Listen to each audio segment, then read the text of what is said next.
Мағжан Жұмабаев мұражайы ең алғашқы рет 1989 жылы Сартамар орта мектебінде бір бөлмеде ашылған болатын. Ұйымдастырушы Көжекбай Берік Қаскейұлы 15 жыл бойы мектепшілік мұражай болып келген болатын.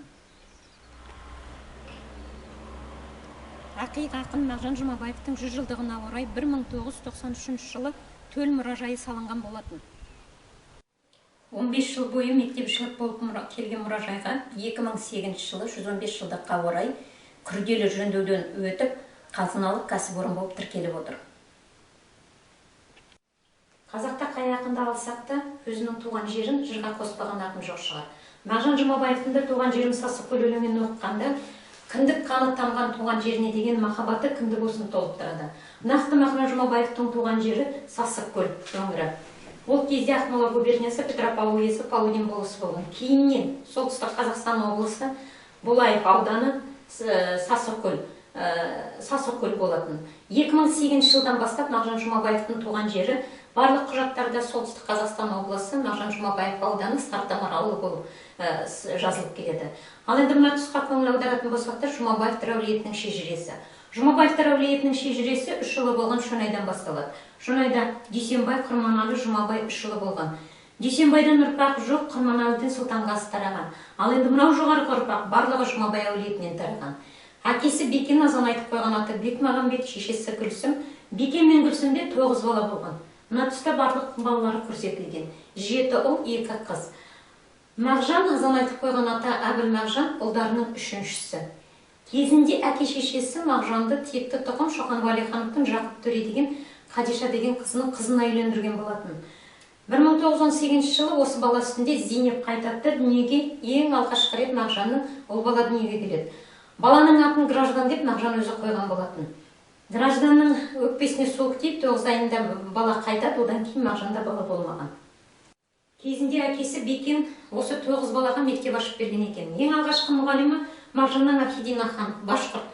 Бұл балаларға шығыс тілдері мен әдебиетінен, арифметикадан, жағрафиядан сабақ берген. Мағжан осы кісіден 4 жасынан бастап хаттанып сауатын ашқан болатын.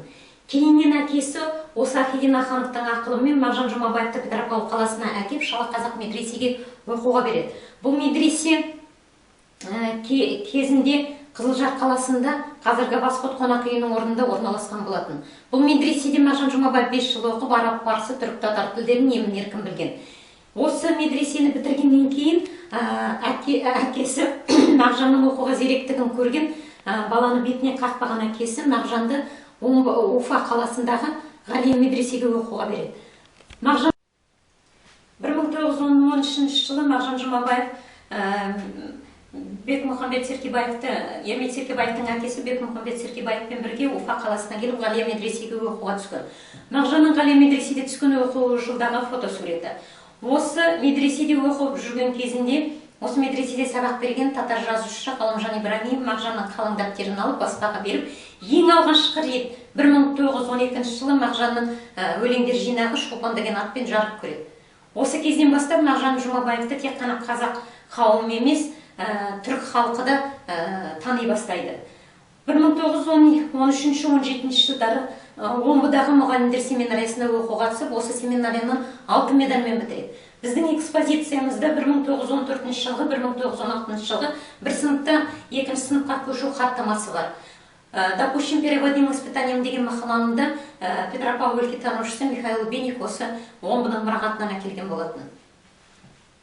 Омбының мұғалімдер семинариясын бітіргеннен кейін Мағжан Жұмабаев Омбыда педагогик курс ашады. Бұл курс қазақ мектептеріне мұғалімдер дайындайтын курс.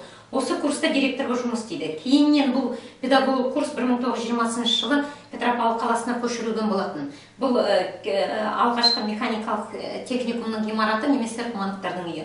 1918-19 жылдары Мағжан Жұмабаевтан атақты жазушы Сәбит Мұқанов осы педагогик курста оқыған екен. Сәбит Мұқановтың өмір мектебі кітабында Мағжан туралы жазып кеткен естелігі де бар. 1997 жылы облыстық мұрағаттан ең құнды жәдігерлер табылған болатын. Бұл куәліктер Мағжан Жұмабаевтың 1920-22 жылдардағы Ақмола төтенше комиссиясының председателінің орынбасары болып ашыққандарға көмек жөнінде жұмыс істеген уақытын куәландыратын құжаттар. Бұл құжаттарға Мағжан Жұмабаев қол қойылған, және де мына жерде көріп отырғандарыңыз 1922 жылы Мағжан Жұмабаевтың Көкшетау болысына барғандағы баяндамасы. 1922 жылы Злиха ханымға екінші рет үйленіп, Ташкент қаласына келіп, ағарту институтына жұмысқа кіреді. Бұл Ташкент өңірі шығармашылық өрлеу кезеңі дейді. Осы Ташкент өңірінде Бұхар жырау, базар жырау, Шолпанның кінәсі, Оқжетпестің қиясында, және де бір түннің ішінде Батырбаян поэмасында осы Ташкент өңірінде жазып шыққан екен. Мына тұста Мағжан Жұмабаевтың зиялы қауымымен түскен фотосуреті. 1923 жылы Ташкенттен Москва қаласына келіп, Москва қаласына келгенде жоғарғы әдебиет көркем өнер институтына құжаттарын тапсырған болатын. Экспозициямызда Мағжан Жұмабаевтың қолымен жазылған студенттік жеке парақ қағаз бен декларация. Бұл студенттік жеке парақ қағазды осы жоғарғы оқу орнына түскен кезде толтырған болатын. Москва өңіріне келгенде Мағжан Жұмабаев аударма жұмысымен көп айналысқан. Осы кезде ең алғашқы қазақ жазушыларының бірі Деня мен Гетені қазақшаға аударған Арабов мен Мағжан Жұмабаев. Және де ең алғашқы қазақ жазушыларының бірі Лениннің томдарын, оның ішінде 9-шы, 14-ші, 27-ші томдарында қазақшаға аударған Мағжан Жұмабаев болатын. Мағжан Жұмабаев тек қана ақын емес, ол педагог дейміз. Мына тұста ақынның педагогика саласына жазған тәлімгерлік шығармалары. Педагогика кітабы 1922 жылы Ташкент қаласында шығарылған болатын. Және де мына жерде қарап отырсаңыздар, бізде педагог курстағы үзінділер, фотосуреттер берілген. Және де Мағжан Жұмабаев 1927-29 жылдары мынау Мир көшесіндегі 109 үйді Петропавл қаласында осы үйді тұрып, осы үйден түрмеге алып кеткен болатын. Ең алғашқы рет 1929 жылы түрмеге жапқан кезде ол бутыркада отырды, одан кейін 10 жыл беріп Карелия ормандарында отырған болатын. 10 жыл түрмеде отырғанның өзінде Мағжан Жұмабаев медицина кітаптарын алып, 6 жылдың ішінде медицина қызметкері деген куәлік алып шығып, түрмеде медпунктта жұмыс істеген. Ал енді мына жерге көңіл аударатын болсаңыздар, бұл КНБ-ның берген тергеу хаттамасы мен анықтау хаттамасы. Мағжан Жұмабаев 1960 жылы ақталғанмен жабулы қазан 29 жыл жабуымен жатқан болатын. Ең алғашқы басылым кітаптар Қазақстанда 1989 жылы шыққан болса, ал енді мына тұста нақты Мағжанның Түркиясы дейді. Шын мәнінде түркі ағайындардың Мағжанға жасаған еңбегі өте зор. Ең алғашқы басылым кітап түрік тілінде Түркияда 1965 жылы шыққан болатын. Және де 1993 жылы осы төл мұражайдың ашылу салтатына Түркиядан келген делегация 93 жылы Түркияда шыққан кітаптың бас нұсқасына келген болатын. Балалық шағы көрікті де сұлу әсем Сасықкөлдің өңірінде өткендіктен мына тұста табиғат лирикасына жазған өлеңдері. Ал енді ең көлемді тақырыптардың бірі әйел ана, әйел ару тақырыбына жазылған өлеңдері болатын. Мына тұста махаббат лирикасына жазған өлеңдері. Мына жерде көріп отырсыздар, Гүлсім Камалова. Гүлсім Камаловаға бірсыпыра өлеңдер арналған болатын. Гүлсім ханымға, Айлығанда, Сүйжан сәулем, махаббат не, гіге деген өлеңдері барлығы Гүлсім Камалова. Гүлсім Камалова педагог курста математикадан сабақ берсе, Мағжан Жұмабаев осы педагог курста директор болып жұмыс істеген кезі болатын. Ал енді мына жерде бізде мына тұста 2002, 2006, 2008, 2013 жылы Москва және Қазақстан баспаларында шыққан Мағжанның кітаптары.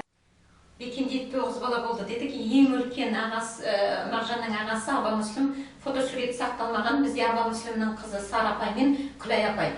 Бұл кісілер қайтты. Сара апай осы Сартамар ауылының тұрғыны, қазіргі күнге дейін осы кісінің балалары Сартамарда тұрып жатыр. Ал енді одан кейін қаһарманында фотосурет сақталмаған. Қаһарманның балалары Ғадылша, Гүлбану, Гүлнарбану. Үшінші Мағжаннан кейін Мұхамеджан. Мағжан соттағанда мына үш ағайындарды бірге соттап жүрген. 1938 жылы Мағжан Аба Мүслім қаһарманды ату жазасына берсе, Мұхамеджан 10 жыл бойы түрмеде отырып, 10 жылын өтеп, Сасықкөлдің басына келіп, отбасын алып, бұл кісіге 4 бала болған, Омбы облысында Есілкөл ауданында Қасқат деген селоға көшіп кеткен. Өмір бойы почта бойы жұмыс істеп, 82 жасында қайтыс болған. Одан кейін Сәлімжанды 2 рет сотталған, халық жауының туысы деп. Мынау Бекзайып апай, өте көне әдебиетші апай дейміз. Және де бұлардың жалғыз ұлдары Тасболат ағай. Бұл кісі қазір Петропавл қаласында тұрып жатыр. Мағжанды соттағанда мына Бибізайып апай Мағжанның өлеңдерін жаттай білген екен. 1989 жылы ақталып ең алғашқы басылым кітаптары баспаға шыға бастаған кезде осы Бибізайып апайдың аузынан 100-ден астам өлеңін жатқа жазып алған. Кейіннен міне Қалижан мен Сабыржан. Мағжан өзінен кейінгі бауырларына жоғарғы білім бере білген дейді. Мағжан Москваға кетерде Қалижанды өзімен бірге ала кеткен дейді. Одан кейін бұл туған еліне оралмаған.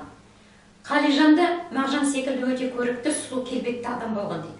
Бұл кісі де өлең жазған, тек қана орыс тілінде жазған дейді. Ал енді мынау Сабыржан болса, мына ағайындарды барлығын соттағанда бұлар екеуі Қырғызстанға кетіп қалған. Мағжаннан оқыған қырғыз жазушыларын қаналап жүрген. Қырғызстанға келгенде Сабыржан барлық құжатта қырғыз болып жазылып, қырғыз болып дүниеден өткен адам. Мына тұста Қайныштан тараған Абдрахмановтар Ерсайынмен болады. Ал енді мына жерде көріп отырсыздар Шөнай әулетінен тараған Сұлтанғазы балаларымен бірге.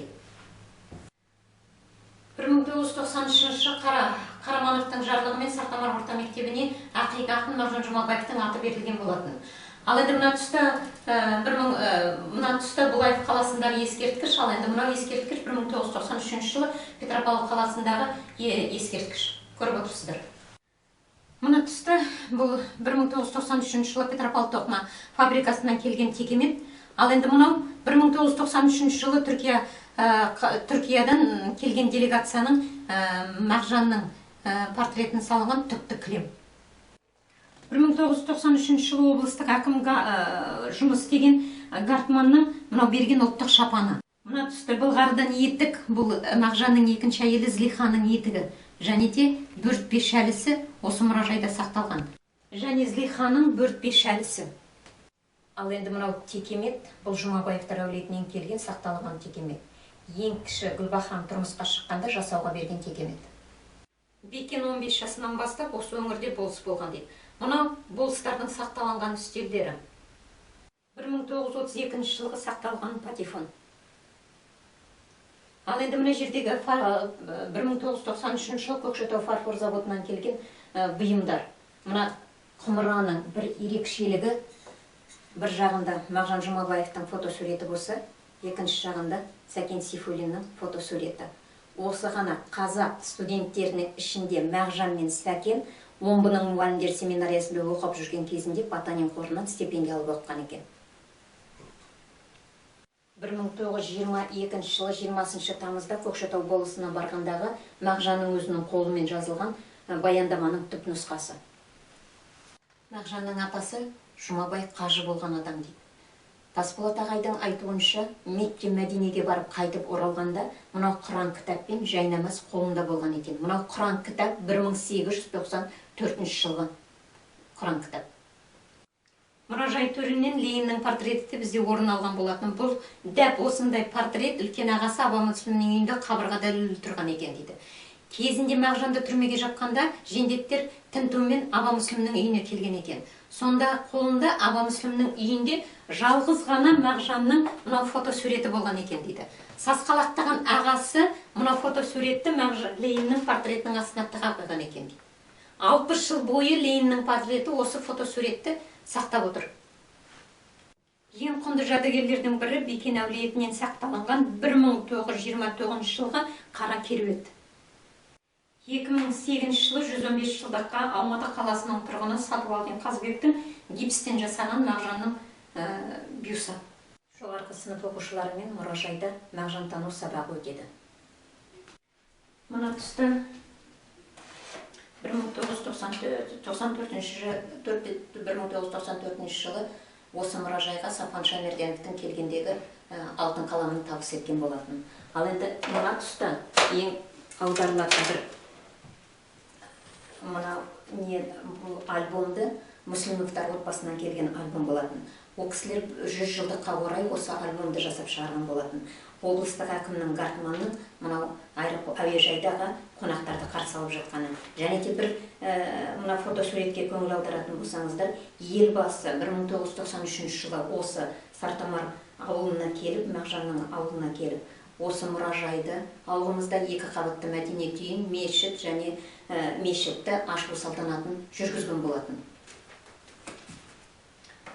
119 жылдыққа ақын жазушы Әуезхан Қодардың «Исповедь» деген кітабы қазақша және орысша аудармасы басылып шыққан екен.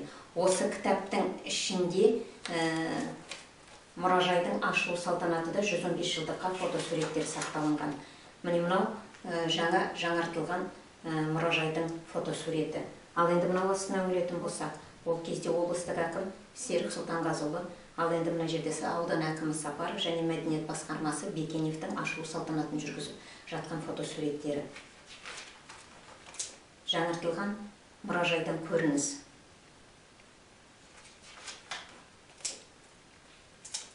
Мынау тұста осы жылы 2008 жылы өзіміздің ауылымыздағы 2 қабатты мәдениет үйінің де ашылу салтанаты өткен болатын.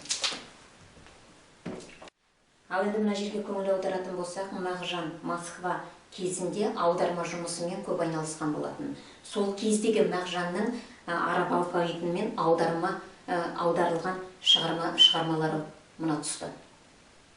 Бұл 1924 жылы Мағжан Жұмабаевтың Максим Горкийдің Сұңқар жырының аудармасы араб алфавитімен. Мына тұсқа көңіл аударатын болсаңдар, бұл ыдыс-аяқ Жұмабаевтар әулетінен келген ыдыс-аяқ болатын. Мынау самауыр. Бұл самауыр 5 баласы сотталғанда әке-шешесі Қалижан мен Сабыржанға Қырғызстанға Бекен мен Гүлсім барған екен. Сонда кетіп бара жатып, мына самауырды чемоданға салып алып кеткен болатын. Енді қайтып келген кезде Қызылжарға бұл самауырды қайрадан алып келген болатын. Мынау тұстағы ыдыс-аяқ, бұл тек қана екінші әйел Зылиханың қолданылған ыдыс-аяғы. Жыл сайын ауылымызда Мағжан оқулары өтеді. Осы оқуларда оқушылардың табыс еткен өздерінің шығармалық жұмыстары.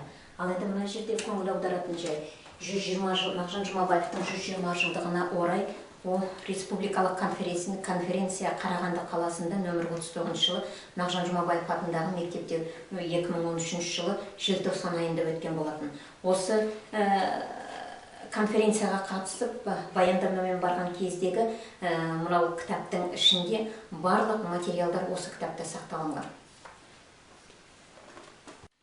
Осы конференцияға барған кезде Қайнар университетінің профессоры Бақытқамал Қанарбаева да қатысқан болатын. Сол конференцияға қатысқан кезде Бақытқамал Қанарбаева өзінің қаражатымен шығарылған «Сауатты бол» кітабын аудармасын Мағжан Жұмабаевтың әкеп, осы мұражайға табыс еткен болатын.